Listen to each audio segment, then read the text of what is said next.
know. I can put it in there.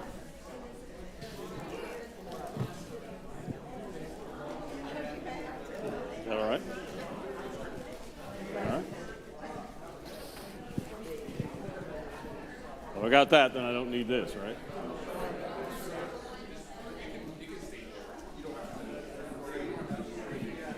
I mean, yeah, well,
now, no heckling from over here, okay? Okay, I promise. Whatever happens, you just have to behave yourself. Okay.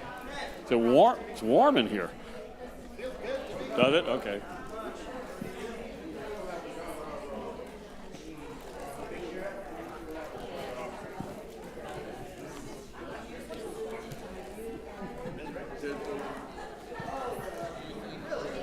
Hey, Chris. How you doing? Okay. She said, does he do this often? Only when they can grab me by the collar. I said, no. And she said, I don't think I've ever heard him talk. She's in. Said, yeah, she's new. So She's in for it now. Oh, man.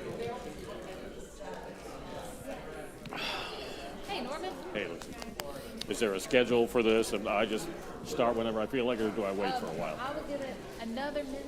Yeah, no, fine. Whatever you say. And I will pray and bring you up. Do whatever. Be careful what you wish for.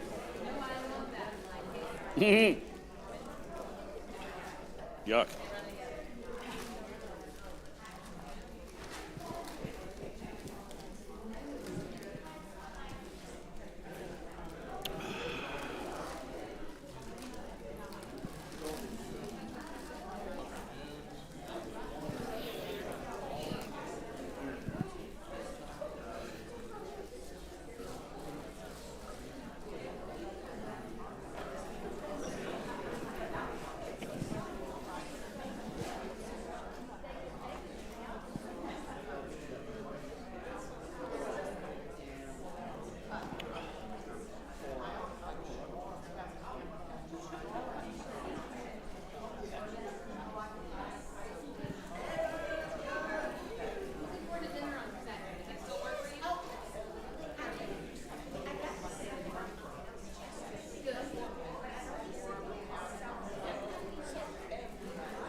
All right, friends, I'm going to gather us together. Thank you all for being here, for braving the rain. See, Norman, nothing can hold people back from an hour with Norman Mackenzie. You talk a really big game, but I don't think that's true. I'm glad y'all are here, and we're glad to get a chance to spend some time with Norman. I know he has some things prepared for us, but I also know that there might be some time for questions and things at the end. Like, If you ask me a question and I can't answer, then you pay me $5. That's how that works. all right. We have 45 minutes to see how much money we can make. Our Lunch and Learn series is something we do every single month, so be on the lookout for future speakers. Their Stephen ministers are helping present our March speaker. Cindy, do you want to say anything on that one?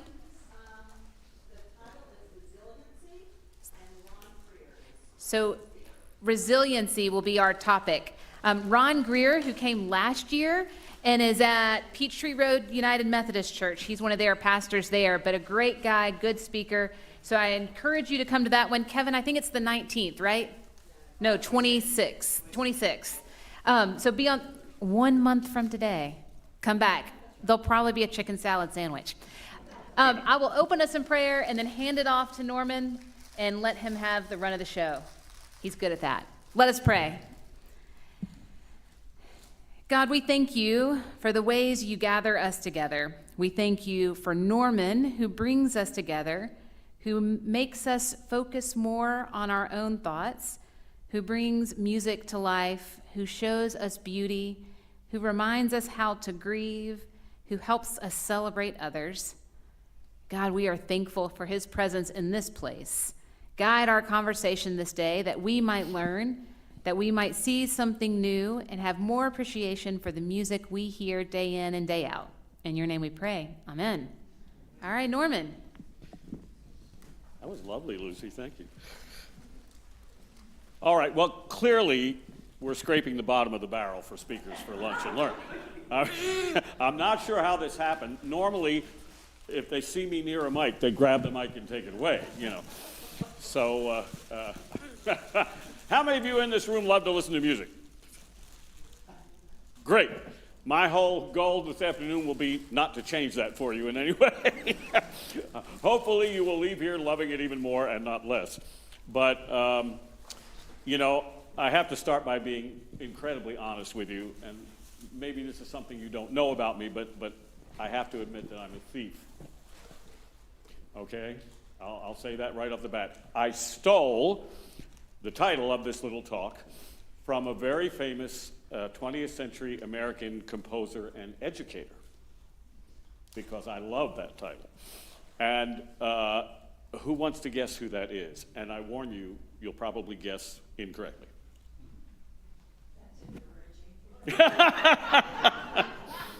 Well, there are several brilliant 20th century music educators and composers.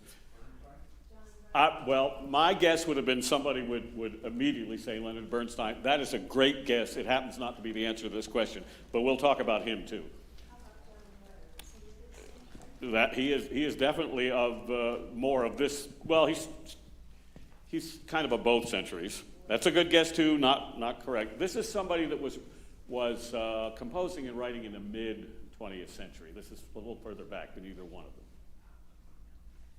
Somebody who became very, very famous with American audiences and then all over the world by first writing ballet music in New York. He's American, yeah. That's amazing. Yes, you got it, Aaron Copland. You all know Aaron Copland, right, of Appalachian Spring? Sure. He is a model musician.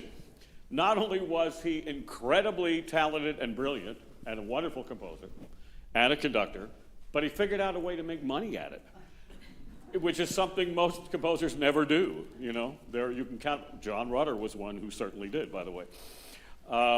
Yeah, Aaron Copland was a brilliant educator as well. And long about the middle of the 20th century, he wrote a book called What to Listen For in Music, which I commend to you. Now, I have to say right off the bat, there are two versions, I believe, of this book. One is much longer and a little drier and more technical, and probably a little bit more for musicians than music lovers. But then there's a little one that used to come in paperback, but I'm sure it's available at Amazon, that is sort of an abridged version, and that is really great. It's a little guide to what we're going to talk about today, which is deepening our listening skills. I'm going to mostly confine myself to sort of, what we know as Western classical music today, because that's my field. But a lot of these things apply to any kind of music you can think of, okay? They're very basic. Now, I'll say something about Leonard Bernstein, too, and our culture. If you get as much experience with Leonard Bernstein on YouTube as you possibly can, if you want to learn something about music, there is no one better as a teacher for everything to do with the arts and music. And, he was many different things, and he was a composer of West Side Story and all that stuff, did many Broadway shows. He wrote serious pieces. We're going to do a piece of his next month called the Chichester Psalms. You don't want to miss that. It's a very interesting piece. And he was, for a long time, the music director of the New York Philharmonic. Some of you will remember that. This was way back in the 60s and 70s. And here's an example of the way the culture shifts and evolves and changes over the years. Can you imagine that during the 1960s and 70s, the CBS, National Television Network, thought it was worthwhile to put Bernstein and the New York Philharmonic doing a children's concert on Sunday afternoons nationwide so kids could see it? I mean, can you imagine anything like that happening with a major network now? No, absolutely not. That is remarkable to me. And I was a little tyke, and I saw some of those things, and they're brilliant. And you can still find them on YouTube if you want to look at some of them. I have a particular fondness for it because where I grew up in Philadelphia, the Philadelphia Orchestra, which was another of the big five orchestras, had a similar program. And they did wonderful children's concerts and youth concerts, and they had a whole program going on Saturday mornings for kids. Now, we have something like that at the Atlanta Symphony, not quite as involved. But that's how I made my debut. They had auditions for the children's concerts for you to play a concerto with the Philadelphia Orchestra. And they picked 4 supposedly talented people from around the tri-state area to play with the orchestra every year. And I went and auditioned, and I got to play a Haydn concerto with the Philadelphia Orchestra when I was 12. And if you don't think that's a trip, now the thing I can tell you about that is that when you're 12, you don't understand how hard that is. I mean, I had a wonderful teacher who had, I learned that concerto so well I could play it in my sleep. When I won, and it came time for me to go and rehearse with the orchestra and then perform, I walked on stage, I played my piece, and I walked off. And there was some applause and stuff. And that was the last time I was comfortable on stage in my life.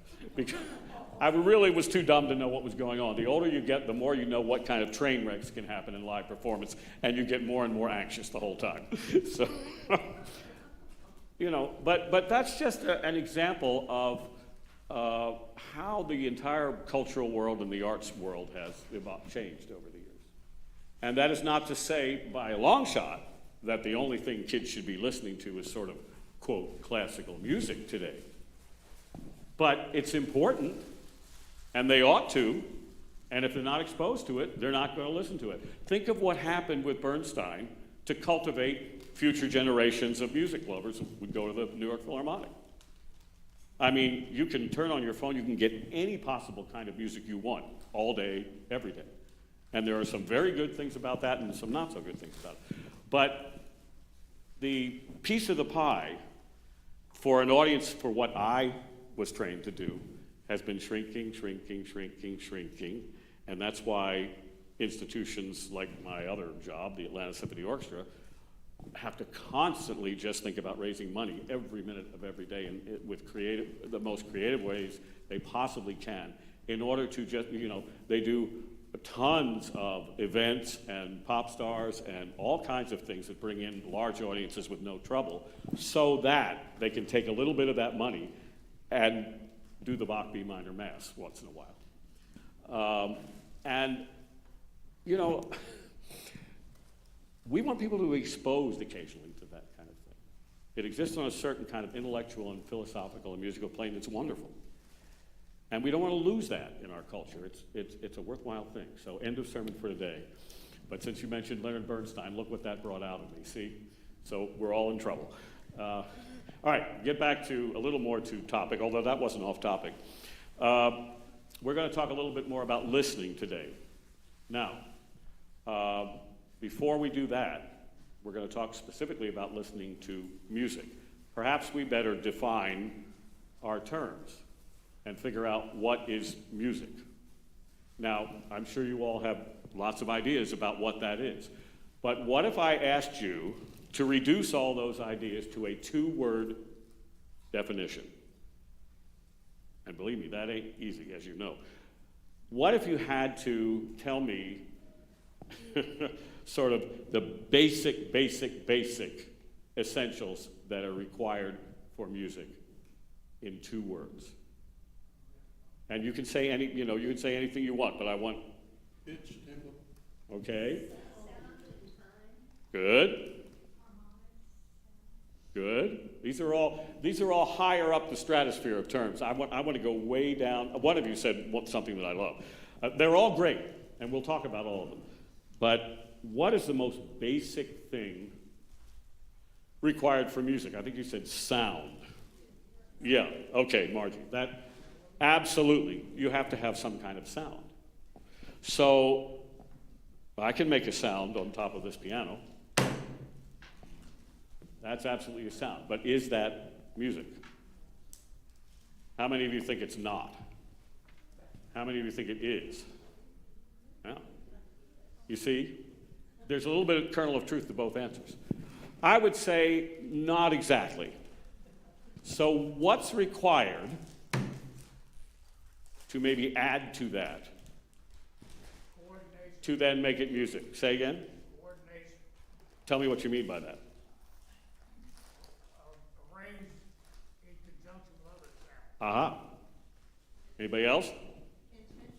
Intention. You're getting it. You're getting it at all. Yeah. If you were to do a thing like da-da-da-da-da-da-da in there, that would be. Okay, what a smart group.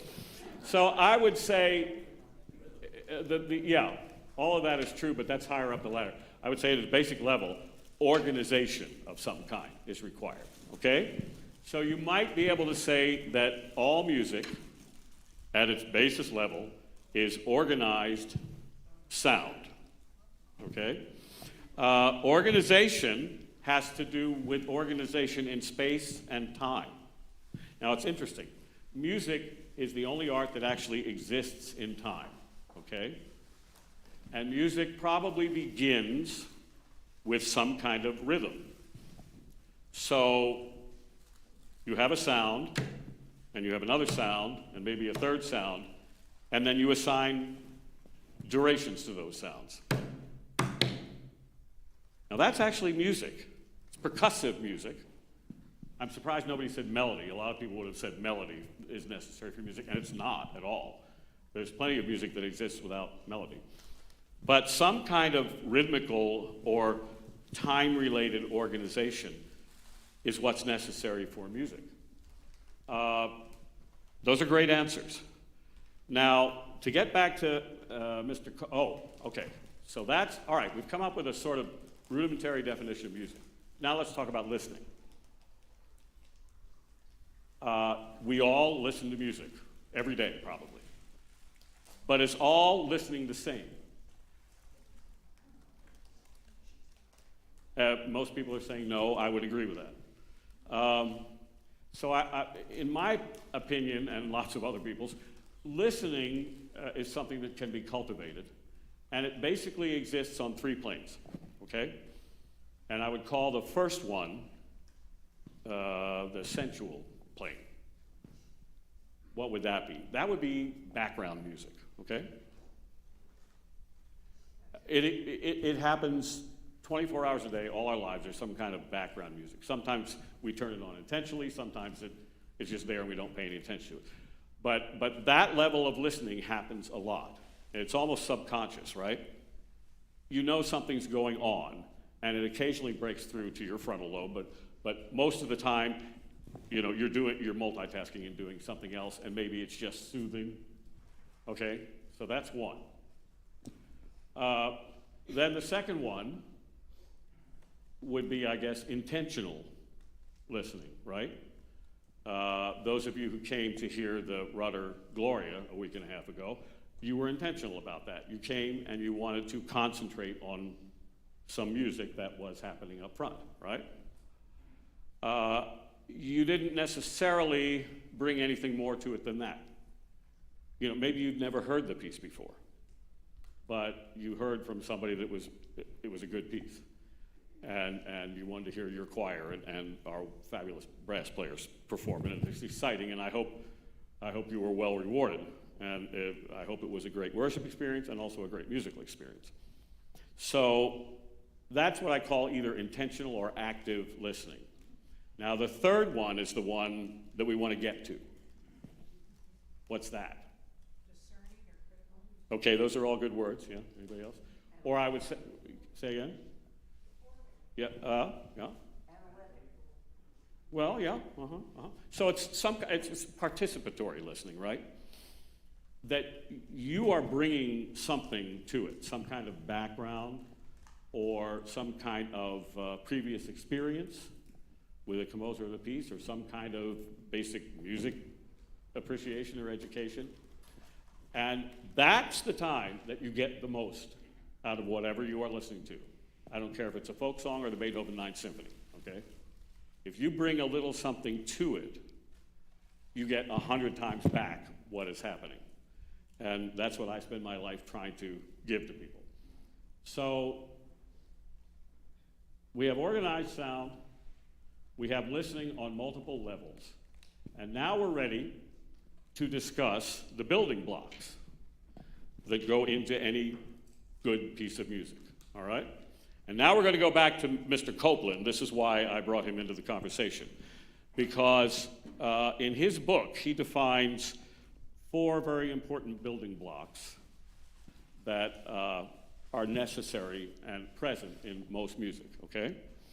Now, the very first one, and boy, would Robert Shaw agree with this, who was also, by the way, a wonderful educator, would be something you all talked about, which is the organization which leads to rhythm, okay? Most music has a steady beat or pulse, right? And that is connected to your physiology, all right? Wow. I hope the interior isn't doing that. Yeah, in order to survive, in order to live on this planet, we have to have a heartbeat, right? And it's best if it's steady. If it skids or jumps around or whatever, we need to go to the cardiologist. So, all right, that's your heartbeat, but it's also the heartbeat of most musical pieces that you hear.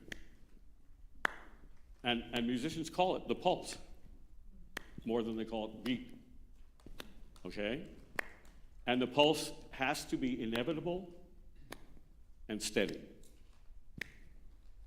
I'm clapping at about 62 beats to the minute, okay? That's a little slower than your heart, not much. All right, as a conductor, you have to be able to do that. You spend your lifetime hitting 108 or 100 beats to a minute or 70 beats to a minute or whatever. That's a good skill to have. And that's really where music starts. When you have a defined, steady pulse, you can then subdivide that pulse into any rhythm that you want. So if I have a pulse of 62 or 3, I can mathematically divide that pulse in half.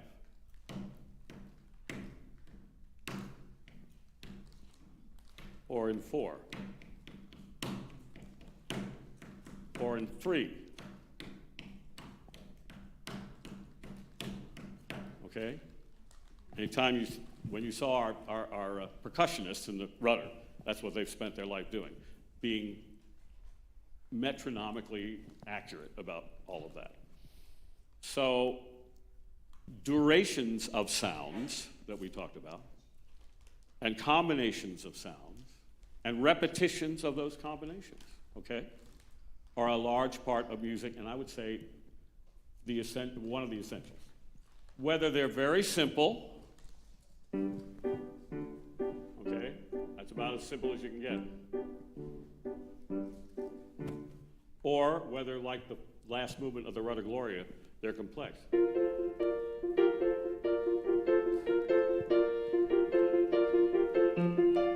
Okay?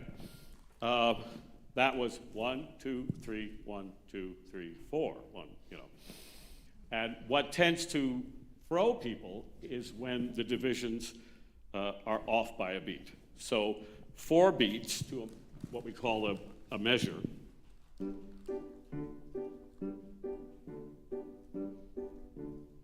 It feels like that universe is in order to us, okay? What if there were 5 beats?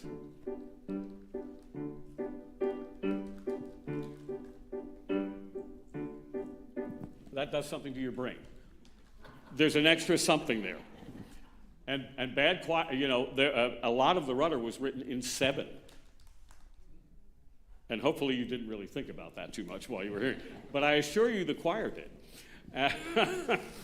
And you know, the way to count to 7 is not 1, 2, 3, 4, 5, 6, 7. 1, 2, 4, 5, 6, 7. See what I'm doing? I'm adding the 8th beat by giving 2 syllables to 7. 1, 2, 3, 4, 5, 6, 7, 1, 2. Okay? So 1 seems to come at different spots.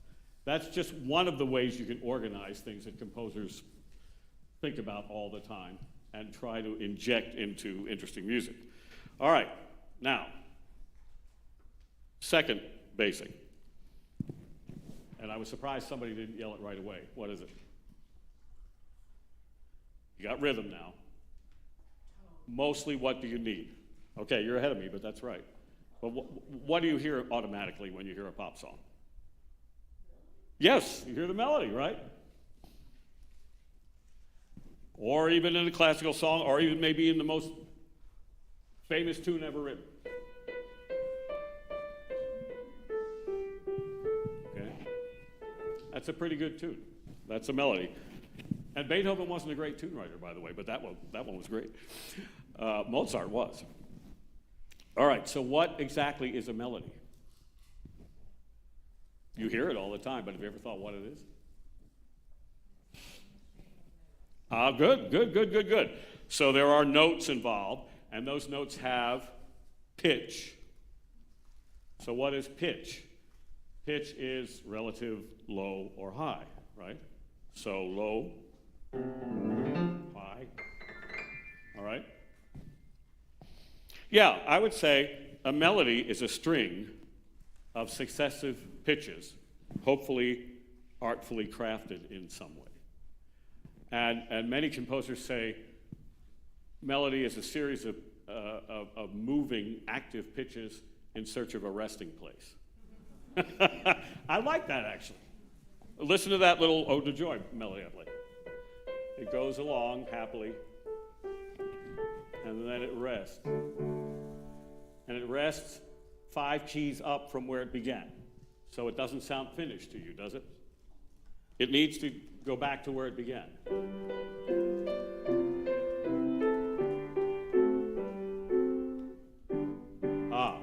Okay. If I stop, you don't raise your hands and say, don't do that, you know? And that is universally true of human beings. They want that resolution to happen. Your brain, your ears are upset if I don't do that. And so most melodies of any kind will do that. Now, how is a pitch created? What happens when I do this? Good. All right. So literally what's happening, my finger presses down a key. At the other end of that key, a hammer goes up and strikes a string from below, actually 3 strings on that part of the piano. And then they begin to vibrate. And the pitch, the relative highness or lowness of their vibration, depends on how long they are. as you can imagine, shorter, high, longer, low. And the soundboard, which you've all heard about in a piano, amplifies those vibrations. How do those vibrations get to your ear? They travel through a medium, sort of like electricity, which in this case is the air, when they hit your eardrum and you hear a sound. Now, you may have heard that this A that I picked, which is the note that orchestras tune to, that vibrates exactly 440 times per second. This low note down here only vibrates 32 times per second. And it's all mathematical, as was figured out by the Greeks. So this A is 440, and the next A, an octave above, is 220. Isn't that cosmic? Yeah. And the Greeks and Pythagoras actually figured out a whole systems of what we now know as scales, which they called modes. Maybe you studied piano as a kid and had to play scales. Okay? Based on mathematical principles. And so when people say, you know, music is not only an art, but it's a series of mathematical calculations, they're not far wrong. That does not mean that most musicians are good mathematicians. I'm an example of a not great mathematician. So it doesn't always work. I'm okay, but music didn't give me any special gift for math. And in Western music for the past few hundred years, we've arranged these pitches in a certain way. So we have rhythm, we have melody. Now, what else do we need if there are four things? Yes, we probably need some harmony. Now, so we take the scale that's based on, and we take the melody. Now, combine notes in that scale. Maybe skip 2, go to 3, skip 4, go to 5. And you have what's called a major triad. Sounds major, doesn't it? And then if you started on the 5th note of the scale and did the same thing, you'd have what's called a 5 chord. So now we have all the harmony that's necessary for that melody.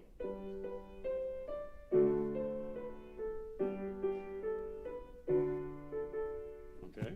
And it all came from that same 7 to 8 note scale. That's been in Western musical thought for hundreds of years. And that sounds consonant and major to us. And then we know also what sounds minor. You've heard that.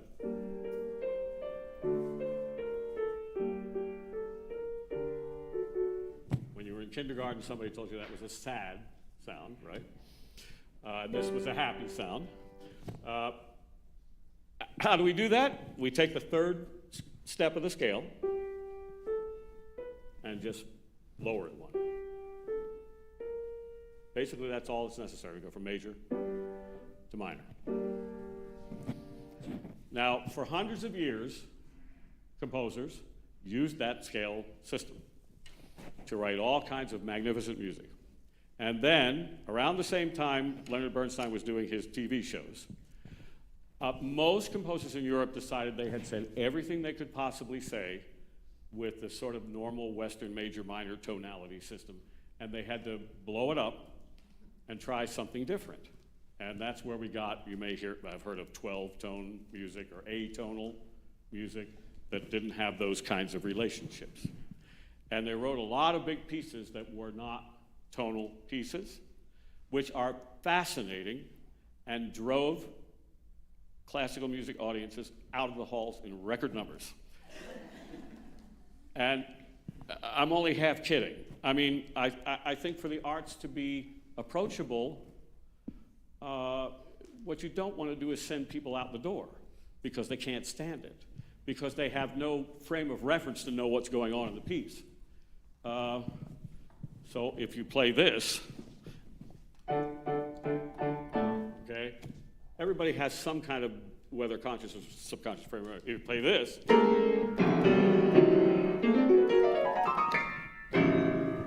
that's interesting. That's even visceral. It's, I would listen to that depending on the rest of the piece. I'm not against atonal music at all. I play a lot of it. But I think we have to do both in our culture, And a little bit of that goes a long way for some people. And if they hear that and never come back to the Atlanta Symphony, what are we doing? Or they never, if I play a strange piece on the organ and everybody says, well, I don't want to go to that church again. I think probably that's not our entire job. Anyway, now we've got rhythm, we've got melody, and we've got harmony.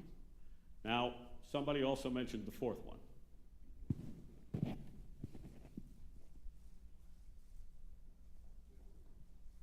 Well, I'd say that's part of rhythm.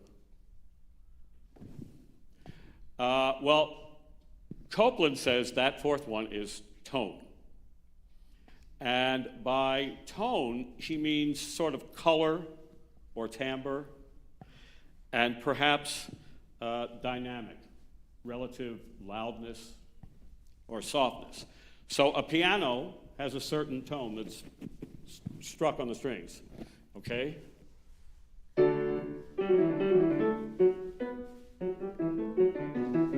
right, you hear that, you know it's a piano. A violin has a completely different kind of sound. Why?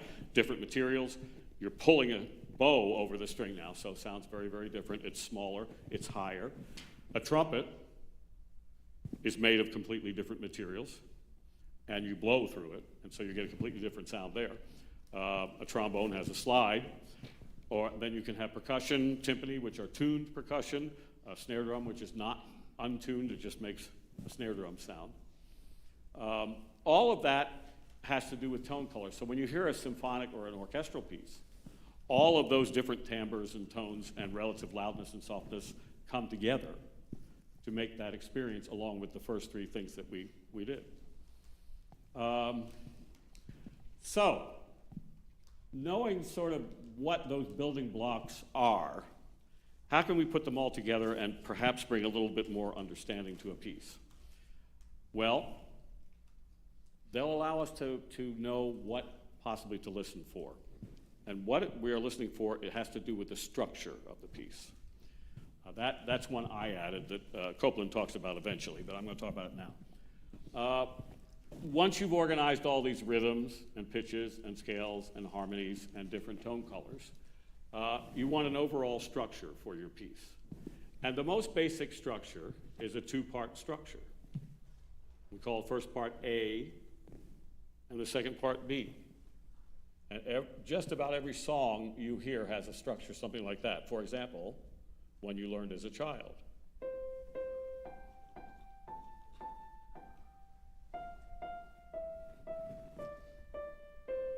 That's actually a perfect example of a melody. It goes up, it rests, and it wants to come down.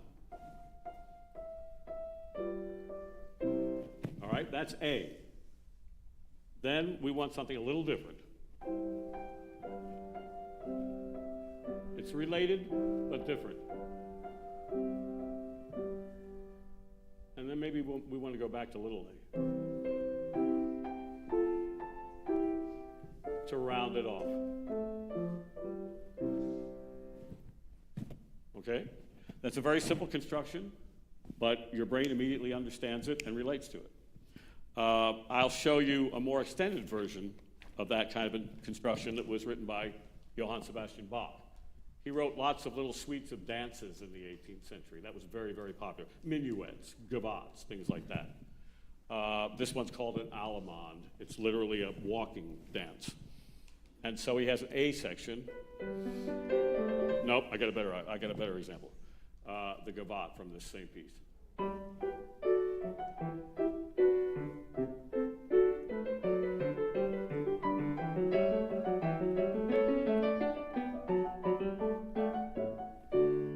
Okay, that's A. We went from here to, or first scale step, to 5. So what do we have to do now? We have to get back to one somehow, yeah. So he starts the B section.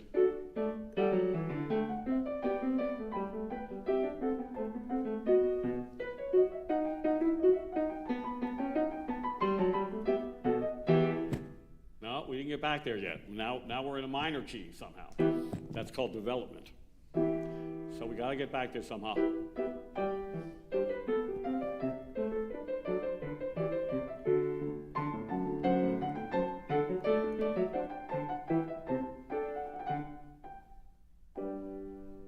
Phew. Didn't know whether you're going to make it or not, you know. So you can see you can start with something as simple as Twinkle, Twinkle, Little Star and develop it into something complex like that. Generally speaking, that's something to listen for in music. Is there a construction like that? Can you pick out something that you heard at the beginning, which is also repeated? The other thing that you can listen for, even in a piece as complex as the Beethoven Ninth Symphony, now that you know all this stuff about melody, is how the composer lets the major material or the major big tune evolve. What interesting, because somebody wrote a book called Anatomy of a Melody. That's a fascinating book.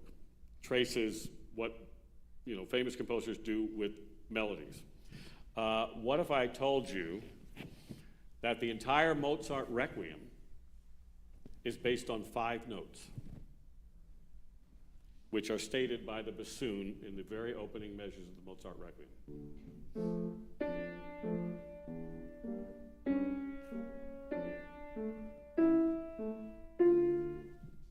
That's it. The entire piece is based on. Okay? First chorus entrance of that movement.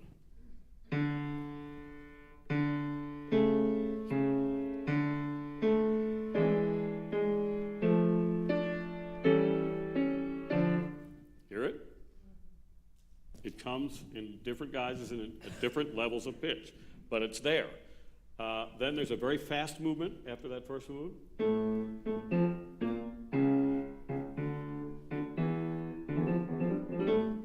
Well, that's a little variation of what I played.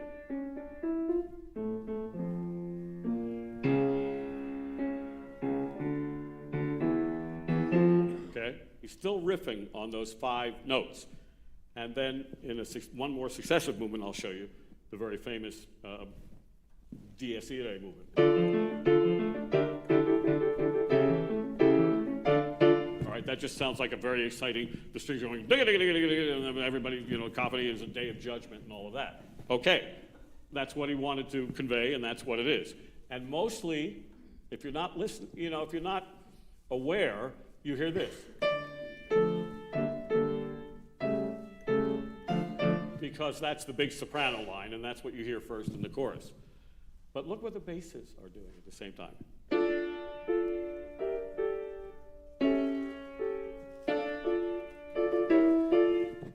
you hear it? Can you believe that's the way a real genius composer's mind works? It's all a big contest to see how many times can he do that in the piece, and what kind of how will that let each movement evolve, and how many times can he bring it back either subtly or in your face? Fascinating. And then, Mozart did not complete that work. He died before it was finished. And the third person his wife asked to finish it finally did. One of his first 2 students wouldn't do it because they were scared of it. The third guy was a guy by the name of Joseph Eibler, and he was too stupid to know it was a hard job, so he took it. And he actually wrote some pretty good, what you know now as the Mozart Requiem is not a bad piece. He was a student of Mozart. How bad could he be, But he found in a drawer or something a sketch of a few notes on a piece of manuscript paper by Mozart that did this.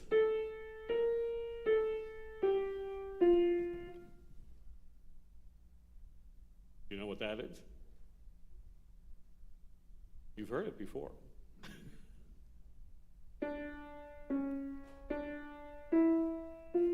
Upside down, called inversion. So every time this melody goes down, that one goes up. Every time this melody goes up, that one goes down, and you get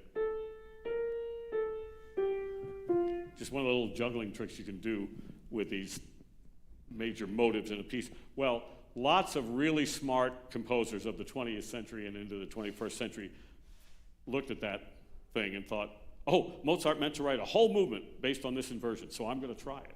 So they all complete it, and the most successful one wrote a big fugue in the middle of it on it, was the guy from Harvard who had the, come on, Martha, what's his name? I can't remember. Oh, that's terrible.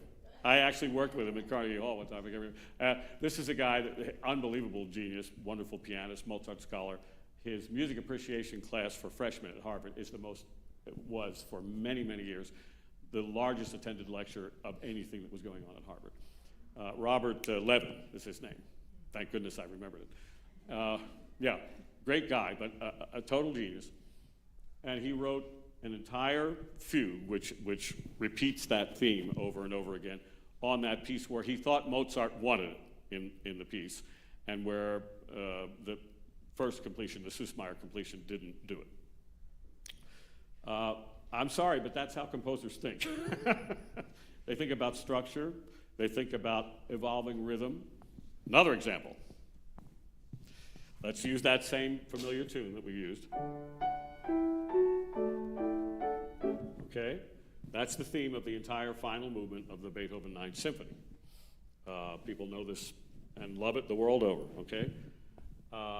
Beethoven took that theme and put it through the ringer in several different ways in that movement. He expanded it, he contracted it, he made it rhythmically different, in some cases much different. He changed the key, he put it up high, he put it down low, he put it upside down. It begins very quietly in the low strings, all by itself.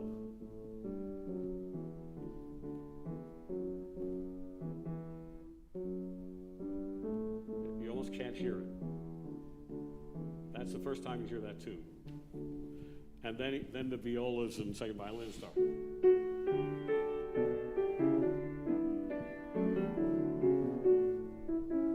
right, and then it grows and grows, and finally the first violins up here have it. And then as it gets louder and louder and louder, so what's he doing? He's using color, tone, dynamic, loud to soft, pitch, low to high, all the things we just talked about. He uses to create this marvelous, synthesis of what's going on. Finally, in this first section, the brass are playing, and there's punctuation, rhythmic punctuation from the rest of the orchestra like that.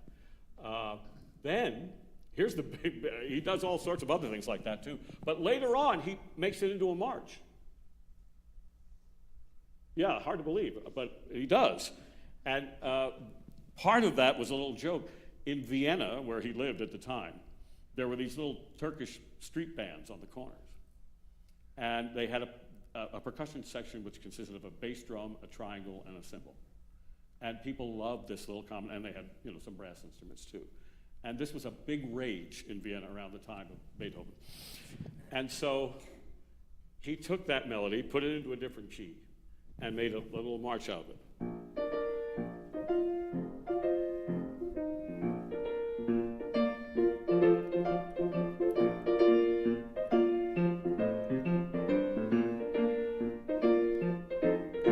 But you heard the tune, didn't you? In my right hand? Just in disguise, kind of. Again, letting it develop and evolve using all those building blocks and materials we just talked about. I'm supposed to stop in a minute, right? You got 5 minutes. I got 5 minutes? Okay. I imagine some folks might sit around if you went longer. That's okay. But if we paid for an hour. Yeah, that's good. I did too. All right, so let's review what we've done. We took really any kind of music down to its most basic definition. Sound with organization. Then we moved forward to most Western style music that we're familiar with. And of course, Eastern music is based on all different scales. And we didn't talk that much about that today. That's for a future class, but one you'll recognize is the pentatonic scale. Okay, that's a 5-note scale that's used in some Eastern music, and there are all sorts of other scales too. But we're talking about what's categorized as Western music. And we said that most Western music involves 4 building blocks: rhythm or pulse, which can be exists in time and can be equally subdivided to create interest or energy or excitement or calm. Melody and pitch is usually involved. Melody is a string of those pitches of different frequencies looking for a resting place, you could say. 3 is harmonization of that melody by combining pitches of the same scale system, sometimes major or minor chords. And the 4th is color and timbre and tone quality. Now, in the last 5 minutes, and we talked about structure too. We talked about an ABA form and an ABC form and all of that. I've got 3 minutes to show you something by Mozart that you'll enjoy, I think, that uses a second kind of construction. It's called theme and variations. Uses everything that we did, but it's where you'll now be able to listen to it in a different way. So Mozart wrote a little piano sonata.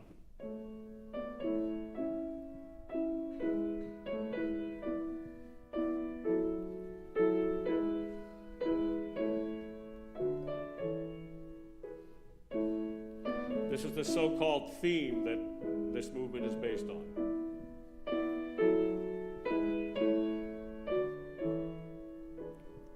End of the A section. B section.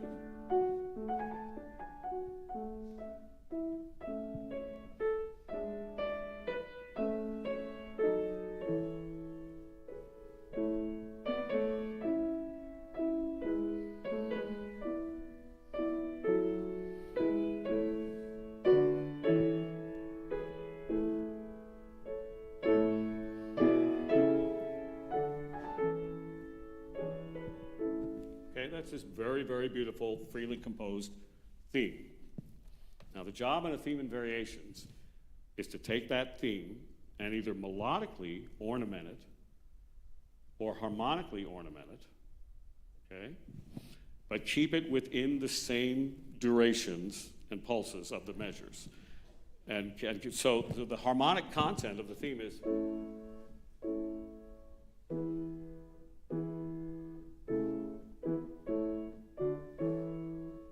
So that has to be maintained.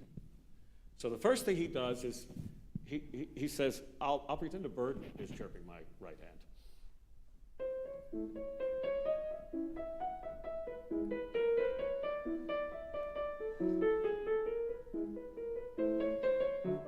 Now I'm going to get rough.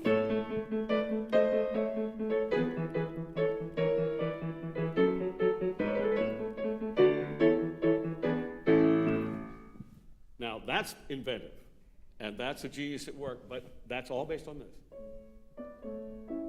It has the exact parameters of the tune I just played you.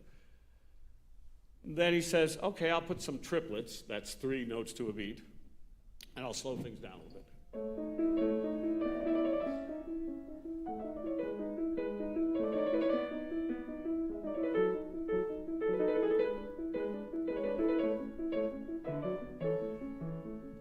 Okay? Do you hear, though, how it's related to what I played at first? That's more of a rhythmic thing that he's using. And with my right hand, when I was chirping the bird, he's just adding some extra notes into the melody, called passing notes. Then he has a brilliant idea. Okay, that's enough A major. Now I'm going to shift, and I'm going to make it minor.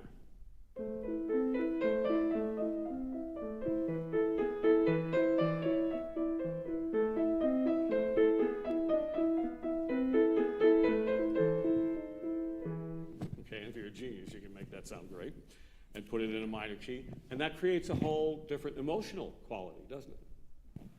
I wouldn't say it's happy and sad, but it's something.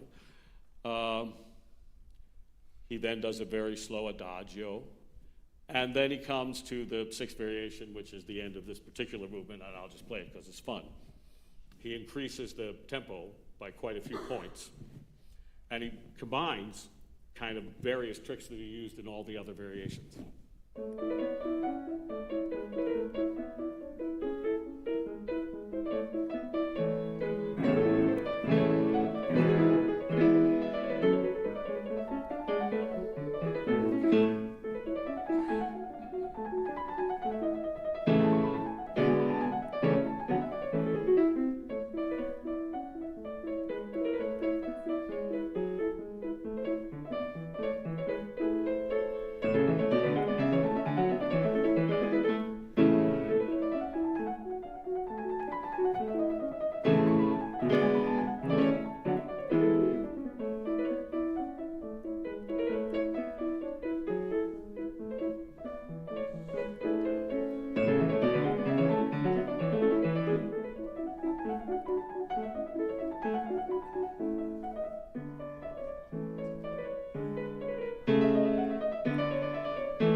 Go. Yeah, you can applaud Mozart. Well, I hope, amidst all that, you found something you can hang on to maybe listen to a piece next time in a different way, or look for melodic and harmonic and rhythmic things that are consistent throughout the piece, or maybe in a theme and variations try to pick out what happened in the first measures and how it got changed. But if you can do any of that, then my job helped a little, and I'm grateful for that. And if you can do any of it, then you're at level 3, listening, and you should all give yourself a pat on the back, okay? And so, all right, I've enjoyed this thoroughly. I hope I gave you something to think about, and I should stop. So. Thank you. So next time you listen to Postlude on Sunday, check that out and see what you think. Thank you, Norman, so much. Thank you all. You are welcome. Stay dry if you can, and we'll see you. No kidding. I hear that there's a really great anthem between the two scripture readings. That is very true. It's very true, and it's a paraphrase of Psalm 121, which is the psalm for the week. I mean, come for other reasons as well, but I hear that's top notch. And check your email because Gracie is playing. Gracie Summers playing as the musical interlude for this week, and it's absolutely beautiful. Yes, George. So I'm not going to earn $5 with this question, but if you don't mind 1 minute, I've always been curious about the pedals on a piano and on an organ. I know they're very different. They are. It's wonderful to see when I'm out of town live streaming the service and Yeah, I wish they wouldn't do that, but they do. Yeah. overhead camera. Yeah, it's amazing. So is there a simple answer to Yes. The pedal board on an organ, which I play with both feet, is actually another keyboard. That's the simple answer. The organ music is written on 3 staves, where the piano music is only 2 for 2 hands, okay? So you play the bottom with your foot.